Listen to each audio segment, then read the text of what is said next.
जय हिंद दोस्तों, मैं महेंद्र शर्मा स्वागत करता हूं वन वर्ल्ड हिंदी में आपका। उम्मीद करता हूं आप खुश और स्वस्थ है। दोस्तों आइए दिखाते हैं पाक मीडिया की एक लेटेस्ट डिबेट, क्योंकि अभी पाकिस्तान में जितनी भी सिचुएशन नीचे गिर चुकी है उसमें एक बहरान और बहुत भयंकर वाला नया जन्म ले रहा है। क्योंकि जैसे जैसे ठंड के दिन बढ़ते जा रहे हैं वैसे वैसे पाकिस्तान में रसोई गैस की किल्लत आनी शुरू हो गई है, और ये मीडिया का भी विषय का चर्चा बन चुकी है। क्योंकि कहीं ना कहीं पाकिस्तान के लोगों को हर दिन एक नई मुसीबत का सामना करना पड़ता है। क्योंकि हर दिन एक नई मुसीबत पाकिस्तान की हुकूमत पाकिस्तान की आवाम के लिए खड़ी कर देती है। तो कहीं ना कहीं पाकिस्तान के लोगों के लिए एक ये जो नया बहरान आ रहा है वो है गैस का बहरान। क्योंकि अभी ठंड के समय में चूल्हे चौके और गैस की अगर किल्लत हो गई तो कहीं ना कहीं पाकिस्तानी लोगों के लिए भूखमरी की सिचुएशन खड़ी हो जाएगी। तो दोस्तों देखिए डिबेट और कमेंट में अपनी प्रतिक्रिया जरूर दें। लास्ट में आपसे रिक्वेस्ट करूंगा, चैनल पर नए हैं तो चैनल को सबसे पहले सब्सक्राइब करें, लाइक शेयर कमेंट जरूर करें। दोस्तों जय हिंद, वंदे मातरम, भारत माता की जय। दोस्तों की तैयारियां शुरू हो गई हैं। एक तरफ तो हुकूमत ने इस हवाले से खबरदार कर दिया है, तो दूसरी तरफ ऐलान यह किया है कि एलपीजी को ब्लैक में फरोख्त नहीं होने देंगे। वजीर मुमलिकत बराए पेट्रोलियम मुसद्दिक मलिक ने कहा है कि जहां गैस कम होगी वहां हुकूमत एलपीजी सिलेंडर फराहम कर देगी। अब सवाल यह है कि क्या ये हुकूमती फॉर्मूला चलता नजर आ रहा है? मुबशिर बुखारी साहब, क्या कहेंगे आप इस पर?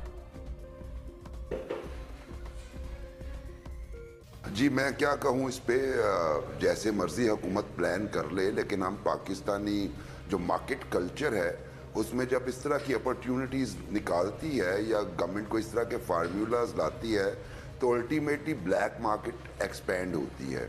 अब ये जो फार्मूला है मुझे तो ये प्लॉजिबल ही नहीं लग रहा और नाकाबिले अमल। यानी जिस तरह हुकूमत प्लान कर रही है जी, जहाँ पे शॉर्टेज होगी आप प्राइसेस भी कंट्रोल कर लेंगे, लेकिन हकीकत यह है कि जो दिन करीब आएंगे आप देखिएगा सिलेंडर्स जो एम्प्टी सिलेंडर्स हैं उनकी प्राइसेस बढ़ेंगी, यानी ब्लैक मार्केट। उसके बाद फ्लक्चुएशन होगी गैस प्राइसेस में, सिलेंडर गैस प्राइसेस में, वो अपनी जगह पे होगी। बुखारी साहब, सिलेंडर तो बड़े दूर की बात है, लकड़ियां महंगी हो जाएंगी, कोयला महंगा हो जाएगा। जी जी जी जी लेकिन जो इसका एक खौफनाक पहलू है वो ये है, चूंकि हमारे वो लोग जिन्होंने सारी उम्र पाइप्ड गैस इस्तेमाल की है उन्हें पता नहीं सिलेंडर कैसे इस्तेमाल किया जाता है, और साथ साथ सिलेंडर्स की क्वालिटीज़ भी पाकिस्तान में आपके सामने ही हैं, तो हादसात में भी इजाफा होगा। इसके लिए तो ये सडनली तो इस तरह के प्लान्स नहीं बनते, उसके लिए तो आपको बहुत देर पहले तैयारी करना पड़ती है। उसके लिए एसओपीज आपको डेवलप करने पड़ते हैं, उन्हें अप्रूव करना पड़ता है, अवाम में अवेयरनेस कैंपेन चलानी पड़ती है। ये तो नहीं हो सकता कि सडनली वन फाइन मॉर्निंग आप कहें कि जी चूंकि गैस अब कम है और कल से आप सिलेंडर परचेज कीजिए नया और उसको आप जाइए स्टेशन पे भरवा के ले आइए। तो मेरा ख्याल है कि ये प्लान जो है प्लॉजिबल ही नहीं। सही। डॉक्टर नाजिर, आपको लगता है ये प्लान जो है वो काबिल अमल होगा? बिल्कुल नहीं होगा, बिल्कुल नहीं होगा। बल्कि ये अगर इसको इन्होंने आगे बढ़ाया तो ये करप्शन का नया रास्ता खुलेगा। क्योंकि कौन फैसला करेगा कि कितने सिलेंडर लेने हैं, उनको डिलीवरी कौन करेगा, किस हिसाब से पेमेंट होगी, सप्लाई किसको किए जाएंगे, उसकी जो उसको कहते हैं कि नीड्स असेसमेंट के कहाँ ज़रूरत है, किनको देने हैं, हो सकता है कि ये गैर मुतल्लिका लोगों को दे। तो ये एक पूरा करप्शन का रास्ता खुलना है, ये काबिल अमल है ही नहीं। इस रास्ते पर गवर्नमेंट को चलना नहीं चाहिए। करना क्या चाहिए था, अगर ये वाकई में देखें ये एक लॉन्ग टर्म मसला है ना, ये तो आप गैस जला देंगे। हमारी यहाँ हुकूमतें जो हैं वो लॉन्ग टर्म सोचती नहीं है। मिसाल के तौर पे मुशर्रफ के दौर में सीएनजी के सैकड़ों की तादाद में लाइसेंस जारी कर दिए गए। अब क्या किया गया कि वो गाड़ियों में और रिक्शों में आपकी सीएनजी जलना शुरू हो गई, वो सीएनजी जो काम आनी थी। अच्छा, फर्टिलाइज़र इतना बड़ा सेक्टर है जिसमें बेतहाशा गैस जो है वो हमारी जल रही है, उसको ज़रा सा कंट्रोल करने की ज़रूरत थी, लेकिन वहाँ पर नहीं सोचा जाता।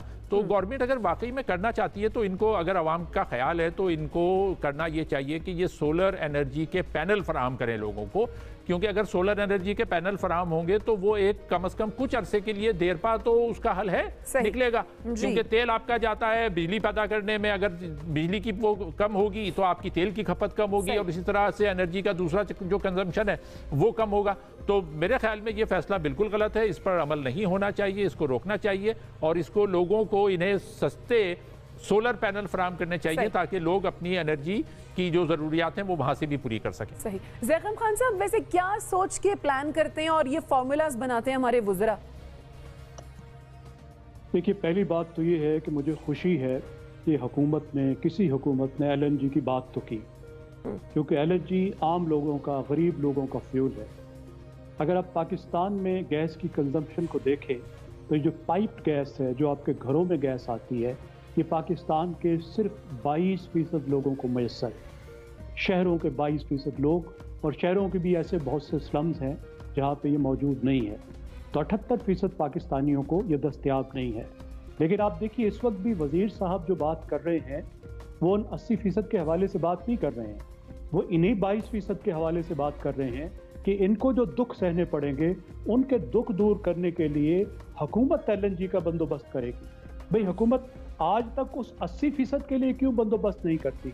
वो भी तो इंसान है ना, उनकी सप्लाई बेहतर करने का अरेंजमेंट क्यों नहीं करती? इसको सप्लाई के ज़रिए से ठीक करना होगा, मार्केट मैकेनिज्म के ज़रिए से ठीक करना होगा।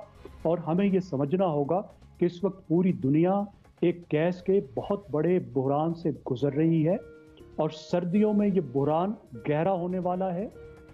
यूरोप में जो 10 साल की एवरेज थी गैस की कीमत की, इस साल कीमतें उससे 10 गुना ज़्यादा हैं। ज़रा तसव्वुर कीजिए। और अपनी गैस की कमी पूरी करने के लिए जो LNG हम खरीदते थे, कतर से खरीदते थे, वहाँ से महंगे दामों यूरोप गैस लेकर जा रहा है, और हम उसको अफोर्ड ही नहीं कर सकते।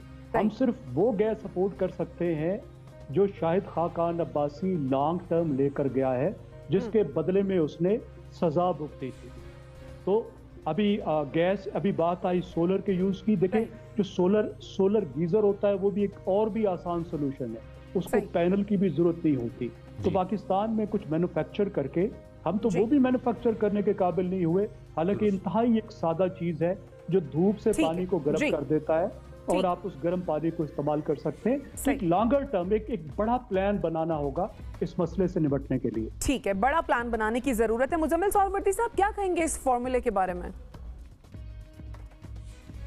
देखिए, कोई ना कोई तो हल ढूंढना पड़ेगा। जब दुनिया में गैस ख़त्म ले गया है यूरोप, और हमें समझना होगा रूस यूक्रेन लड़ाई की वजह से एक आलमी बहरान है, और गैस की लोड शेडिंग तो लंदन में भी कह रहे हैं, वो यूके में भी होने जा रही है 4 घंटे।